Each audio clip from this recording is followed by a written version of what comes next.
S'il y a bien une chose que les habitués des open space ont remarqué pendant la crise, c'est combien chaque mètre carré compte. Dans cette entreprise près de Lyon en France, pendant le confinement, télétravail oblige, de l'espace il y en avait. Mais pour assurer le retour des 15 salariés, il a fallu réorganiser les bureaux. Espace de 5 mètres carrés délimité et barrières en plexiglas, un plateau ouvert mais des bureaux de plus en plus fermés. La crise signerait-elle la fin de l'ambiance de l'open space ? On ne va pas aller au bureau pour demander des informations à nos collègues, on va seulement s'appeler directement.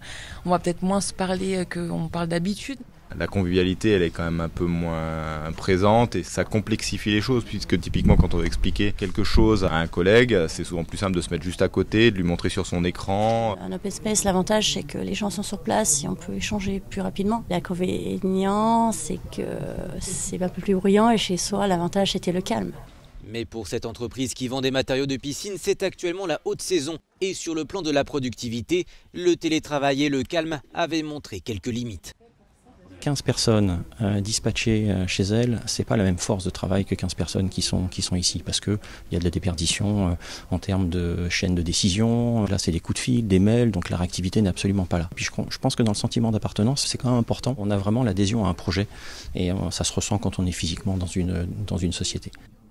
Après 2 mois de confinement, la mise en place d'une nouvelle organisation de travail au sein des open space répond à des besoins économiques et tous ces équipements de protection, vous allez le voir, constituent aussi une demande importante pour des entreprises.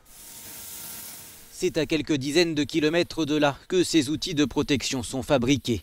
Cette entreprise française, spécialisée dans le mobilier de bureau, a vu son carnet de commandes s'envoler à compter de fin avril. Les cloisons de bureau ont évolué vers un design plus souple, l'outil de production a été adapté et le chiffre d'affaires de l'entreprise a plus que triplé. On peut dire que c'est une opportunité, mais quelque part ça a été une volonté de notre part de dire faisons quelque chose pour la France. Et l'entreprise n'en a sûrement pas fini avec ses outils de protection en cette crise à durée non déterminée. D'autant plus que des millions de Français continuent à télétravailler par nécessité ou par choix.